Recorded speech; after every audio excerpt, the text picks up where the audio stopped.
Trainer here, and I'm not the skeleton, but I am controlling the skeleton.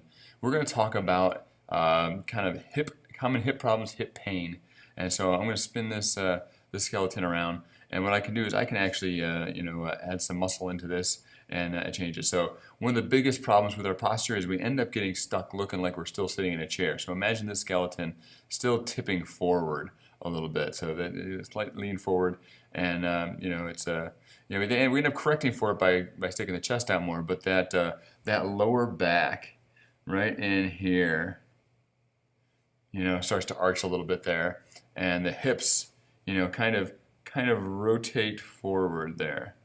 All right, so you got a little bit of a rotation built into that. So I'm going to do this from the back side here. I'm going to add on layers.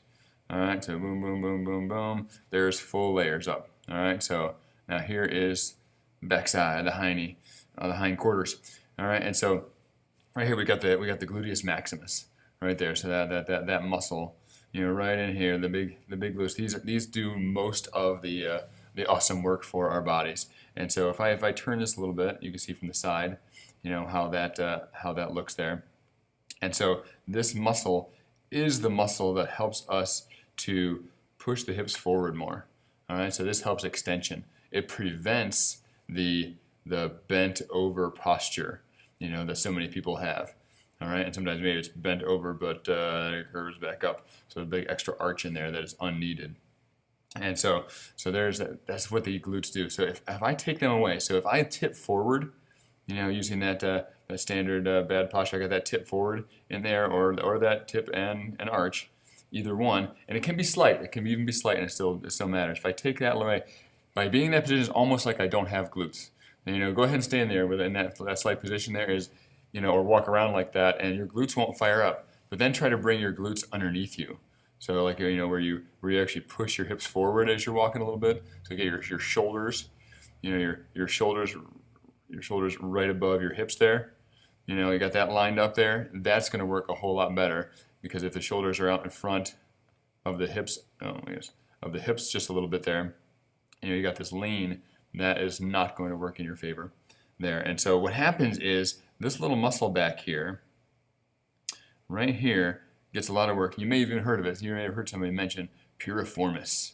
All right, this little guy right here. All right, the piriformis muscle. It basically performs as like an alternate glute.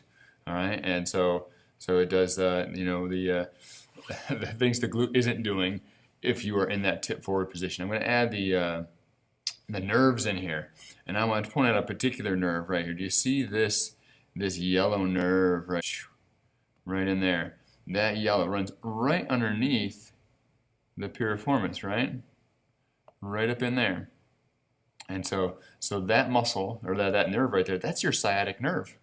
And you can see how if the piriformis is doing more than its own job, it's doing more than its own share, if it gets inflamed and it starts filling up this space more, it could cut off some of the sensation into the sciatic nerve and mess up what's going down the leg there.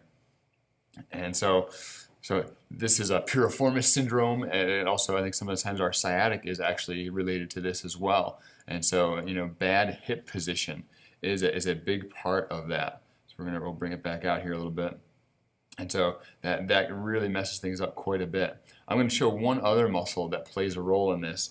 And so I got to take a few layers away here. I'm going to get the nerves out of the way so you can see a little easier. So we got to minus out of here to get rid of the abs there. Underneath the abs, there's this muscle right here. This is the psoas major. You can see how it actually attaches on the lower back and runs down to the leg there. All right. So you can see if this muscle was tight, let me highlight it again, if that muscle was tight, you could see how it might inspire the back to arch a little bit in defense of that muscle. And this muscle, if you're sitting, it is getting shortened. It is shorter when you are sitting. So if we look at that, the angles on that, when you're sitting, it's going to be shorter there. This causes, again, a too big of an arch in the lower back. So this gets pulling tight. The arch in the lower back starts swinging really big there. And now we have we have that piriformis issue happening. We have some potential disc issues happening as well. And something I'm not even talking about really in this video is you're going to end up with knee alignment issues. Your knee is going to be, tracking off to the side a little bit there. It's not going to be running the way you need to. And so those are two muscles, and really based on bad posture. And so one of the things we need to do is stretch the hip flexors there. We need to stretch those muscles right on the front of the hip there. All right, so stretching across the front, and we need to take it easy on the hips across the muscles across the back. So that poor little piriformis muscle there, and we need to engage the glutes more. The more we use the glutes, the more it actually stretches our hip flexor. So the more we tighten and squeeze through there, the more it has to stretch the hip flexor across the front. Good deal. It's a good deal. So I wanted to clarify that just a little bit for you, just to give you an idea of how our amazing body works and how a couple of particular injuries can show up if you're not holding the right position. So right here I'll say, hello, this is Jeremy, the Muscle League no skin guy. Absolutely shredded. Look at this guy saying have fun and be safe.